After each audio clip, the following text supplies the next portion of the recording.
हाँ सर।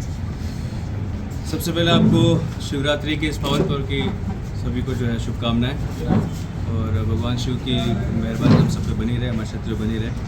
साथियों, जैसा कि आप सबको विदित है कि किसी भी भौगोलिक क्षेत्र में रहने वाले लोग एक तरह की बोली बोलते हैं, एक तरह के उनके रीति रिवाज होते हैं, एक तरह के उनके जो है आपसी परस्पर संबंध होते हैं और एक तरह का उनका खान पान और रहन सहन होता है। सिंध और मारवाड़ ये एक ही भौगोलिक क्षेत्र में बसा रियासतें रही हैं शुरू से, आज़ादी पूर्व से, जो कि थार का जो रेगिस्तान है इसके इर्द गिर्द बसा इलाका है। इस इलाके में हम सब लोग जो हैं वो एक ही तरह की भाषा बोलते हैं, एक ही तरह का हमारा खान पान है और हमारी आपसी रिश्तेदारियाँ भी इस क्षेत्र में रही हैं। आज़ादी के समय जब भारत और पाकिस्तान के रूप में इस हिस्से का बंटवारा हुआ तो थार रेगिस्तान जो है वो कुछ हिस्सा उसका हिंदुस्तान में रह गया, कुछ हिस्सा उसका पाकिस्तान में रह गया। पर जैसा मैंने बताया कि इसके बावजूद हमारे आपसी संबंध बने रहे, हमारा आना जाना बना रहा, हमारे परस्पर रिश्तेदारियाँ जो हैं बनी रही। वहाँ से लोग यहाँ आकर अपने बच्चों की शादियों जो है लगातार करते रहे और यहाँ से जो है यहाँ के जो परिवार हैं वहाँ पर भी वो इसी तरह से रिश्तों के बंधनों में जो है बंधे रहे। और किसी भी क्षेत्र को जो है उसमें आपसी और परस्पर ताना बाना बना रहे, इसके लिए आवागमन का जो साधन होता है वो सबसे महत्वपूर्ण होता है। और हमारे इस पूरे क्षेत्र में जो सबसे बड़ा परस्पर आने जाने का जो साधन हुआ करता था वो आज़ादी से पूर्व 1892 में तत्कालीन रियासतें जो थी हैदराबाद और मारवाड़ की, उन्होंने एक रेल मार्ग के मार्फत और एक रेल मार्ग के मार्फत इन दोनों रियासतों को जोड़ के रखा, जिसमें पूरा थार डेजर्ट जो है वो था। आज़ादी तक वो अनवरत यूँ ही चला। उसके बाद में 1965 तक भी वो लगातार चला। 1965 के अंदर जो ये रेल मार्ग जो है वो बंद हुआ। फिर जनता की और हम सब लोगों की भारी जो यहाँ के जो निवासी उनकी भारी मांग के कारण 2006 में इस रेल मार्ग को पुनः शुरू किया गया और यहाँ से जाने वाली ट्रेन का जो है नाम वो थार एक्सप्रेस रखा, जो भारत और पाकिस्तान के लोगों को आपस में जोड़ने के लिए और आवागमन के लिए जो है शुरू की गई। 2006 से लगातार चलने के बाद में हुआ ये कि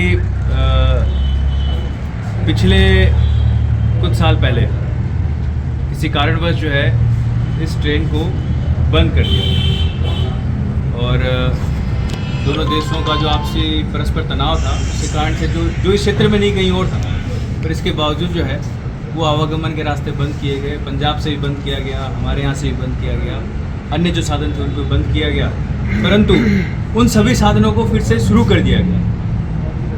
पंजाब से आना जाना शुरू है, बाकी के जो आवागमन के साधन है वो शुरू है, पर हमारा ये जो थार से जो आपसी संबंध का जो ये परस्पर आने जाने का साधन हुआ करता था इसे अभी तक भी शुरू नहीं किया। और इससे क्या क्या नुकसान हो रहे हैं ये आप और हम सब जानते ही हैं, पर फिर भी मैं चाहता हूं कि जो वहाँ से हमारे भाई बंधु यहाँ आए हुए हैं, जो हमारे परिवार यहाँ रह रहे हैं, वो खुद भी अपनी बात को रखें और आपको बताएं। इसीलिए आज मेरे साथ में पाक स्थापित जोमा दर्जी चारण हैं, वो आपको तफसील से बताएंगे कि ये ट्रेन हम लोगों के बीच में क्यों ज़रूरी है और साथ ही साथ हमारा और पाकिस्तान के बीच में एक द्विपक्षीय समझौता भी है और जिस समझौते को बनाए रखने के लिए भी इस ट्रेन की भूमिका जो है बहुत महत्वपूर्ण है। तो जोमा दर्जी बताएंगे आपको कि क्या है हमारा द्विपक्षीय समझौता और क्यों हमें इस ट्रेन की जरूरत है। धन्यवाद। सबसे पहले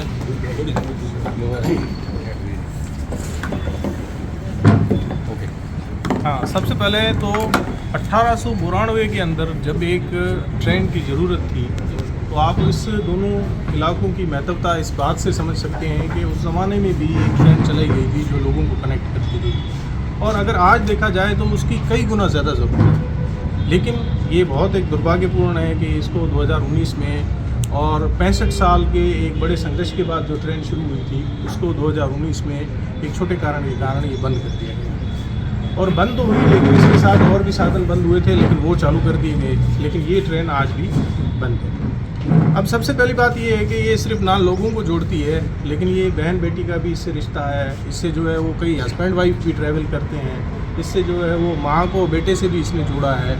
इसके साथ लोग जो है वो इलाज कराने के लिए कराची से, हैदराबाद से, अमरकोट से यहाँ अहमदाबाद और बॉम्बे भी आते थे। ये तो ठीक है, लेकिन यहाँ आप मानो ना मानो हिंदू आस्था के अनुसार यहाँ लोग अस्थियाँ ले आ करके उसका भी यहाँ गंगा जी में विसर्जन किया करते थे। और ये 2019 के बाद बंद होने के कारण अब हम लोगों को खास करके जो विस्थापित है उनको पंजाब में अमृतसर वाघा के बॉर्डर से ट्रैवल करके और यहाँ सिर्फ 300 किलोमीटर जाने के लिए हमको यहाँ से जो है वो 2500 किलोमीटर से ऊपर का ट्रैवल करके जाना पड़ता है।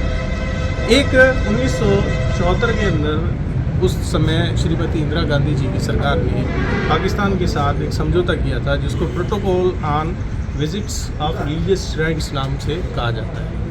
तो उस समझौते में कुछ ऐसे रिलीजियस धार्मिक स्थल है जो यहाँ हैं और कुछ ऐसे है जो वहाँ हैं। अब उन दोनों की विज़िट के लिए ये सबसे ज़्यादा उपयोगी एक साधन होता है। उसमें से कुछ ऐसे हैं जिसमें हिंगलाज माता है, जिसमें सिंधी समाज का शादानी दरबार है, जिसमें हुर जमात का पीर गोट है, जिसमें सरवरी जमात का हाला है, जिसमें जो है वो जिलानी जमात का कामारो शरीफ है, जिसमें मीरपुर माथेलो में है, जिसमें सिंधी समाज का एक और झूलेलाल का है। अगर हम यहाँ आएँ तो उसमें काशी है, मथुरा है, जिसके अंदर जो है वो हरिद्वार है। यहाँ जितनी भी धार्मिक यात्राएं होती थी वो इस ट्रेन के माध्यम से होती थी। अब ये ट्रेन 2019 से बंद है, उसके कारण यहाँ बहुत सारे लोगों की धार्मिक जो आस्थाएँ हैं वो यहाँ ना आ पाती हैं ना जा पाती हैं। अब एक तो ये हमारी कनेक्टिविटी खत्म होगी और इसके अलावा यहाँ धार्मिक लोग जब आते थे तो यहाँ उसका कुछ रेवेन्यू भी जनरेट होता था। उससे कुछ यहाँ जो है लोग एक टूरिज़्म भी डेवलप हुआ था जिसको रिलीजियस टूरिज़्म नाम से कहा जाता है। अब 2019 के बाद ये सारी ट्रेन बंद होने से और ख़ास करके इस इलाके में जिसमें हम बैठे हैं, जिसमें बाड़मेर, जैसलमेर, जोधपुर और हमारे वहाँ अगर देखा जाए तो अमरकोट है, सांगड़ है और मीरपुर खास है, इन डिस्ट्रिक्ट्स की कनेक्टिविटी बिल्कुल बंद हो गई है। तो ये सिर्फ एक ट्रेन नहीं थी, ये एक ट्रेन से बढ़कर सिर्फ एक ये कनेक्टिविटी की लाइन नहीं थी, ये ट्रेन से बढ़कर बहुत कुछ था। लेकिन अब हमारी ये तत्कालीन डिमांड है कि जब सारे रास्ते बंद शुरू कर दिए गए हैं, जिसमें करतारपुर की कॉरिडोर भी है, जिसमें पंजाब का बॉर्डर भी है, तो इस एक ट्रेन को सिर्फ बंद करने का कोई ऐसा मुझे खास कारण नहीं। दूसरी बात ये है, तनाव देशों के बीच में हमेशा होते हैं। अभी भी आपने देखा होगा कि इंडिया और कनाडा के बीच में भी तनाव हुआ था, उसमें भी वीज़ाएँ बंद कर दी गई थी, उसमें भी ट्रैवल बंद था, लेकिन उसको 1-2 महीने के बाद पुनः वापस शुरू कर दिए गए। चाइना से भी पाकिस्तान इंडिया के रिलेशन हमेशा ख़राब रहते हैं और उसमें कई तो फौजी झड़पें भी होती है, फिर भी कभी भी कम्युनिकेशन के साधन बंद नहीं किए जाते। तो ये एक खास सिर्फ इस ट्रेन के लिए ही ये अप्रोच किया है। जब बंद होनी चाहिए तो सब बॉर्डर बंद होने चाहिए।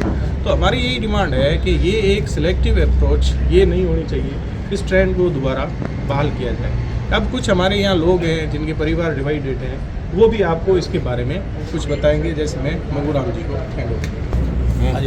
नमस्कार, मैं मंगूराम सनफ तोगाराम भील समाज से हूँ और वहाँ जमशाबाद तालका जमशाबाद ज़िला मीरपुर खास सिंध से था। अभी मुझे यहाँ आए 10-12 साल हो गए और हमें अभी आने जाने की बहुत परेशानी है। वहाँ से जो लाहौर से बहुत लंबा रूट पड़ता है, भाड़ा खर्चा ज़्यादा लगता है, इसीलिए कृपा करके ये जो ट्रेन खोली जाए, यहाँ से आने जाने की हमारे बाकी जो भी है वहाँ पे जो भी अब हिंदू मुसलमान उन सबको आने जाने के लिए यहाँ से जो ट्रेन खोली जाए वो सुविधा हो जाए। उनकी प्रतिनिधित्व के रूप में जो है ये बात को रखेंगे। सबसे पहले शिवरात्रि की सबको शुभकामनाएं। जैसा कि जोमंडत जी ने कहा था कि वहाँ से रिलीजियस भी है, तो इसमें ख्याड़ा मठ ब्याजलार में गुरु गोरखनाथ जी का सारे 80% जो है उनके जो उनके फॉलोअर्स जो हैं वो सिंध में रहते हैं। वो भी अगर आज थर एक्सप्रेस खुली होती तो यहाँ आते और हमें गुरु जी के दर्शन होते हैं। दूसरी बात यह है कि मैं सोडा हूँ, तो हमारे वहाँ एक ही गोत्र के लोग हैं। सोडा है तो सोडा की सोडा में आपस में रिश्तेदारी नहीं होती है, तो हमारे जितने भी रिश्तेदारी है वो यहाँ हैं। तो मैं इसको ट्रेन को कहूँगा कि ये अगर खोल दे तो ये दामाद बेटी का जो है ना रिलेशन ये मेंटेन हो सके। अभी जैसे कि किसी की शादी करनी है तो बेटी यहाँ है, शादी करी है, लेकिन उनके सारे रिलेटिव वहाँ रह रहे हैं। ऐसे कई उदाहरण अपने आज के टाइम में भी हो रहे हैं। अगर ये ट्रेन खुल जाती है और वीज़ा में सरलीकरण किया जाए तो हमारे लिए इजी रहेगा, और ना वहाँ जो रह रहे हैं सिंध में लोग, वो भी माइग्रेट नहीं करें। हम चाह रहे वहीं रहे भले, लेकिन वहाँ अगर ट्रेन खुली है तो क्या है कि वो इजीली अपने रिलेटिव से यहाँ मिल सके और यहाँ पर जो है अपने रिश्तेदारी या बच्चों की शादी यहाँ करे या बेटों की शादी वहाँ हो, ये सब रिलेशन मेंटेन हो सके। इसलिए मेरी रिक्वेस्ट है मोदी सरकार से कि जितना जल्दी हो सके, जैसे दूसरे सारे जो है बॉर्डर खुले हुए हैं, ऐसे हमारी थार एक्सप्रेस को खोल करके और इस रिलेशन को, दामाद बेटी के रिलेशन को मेंटेन रख सके हम लोग। धन्यवाद सर।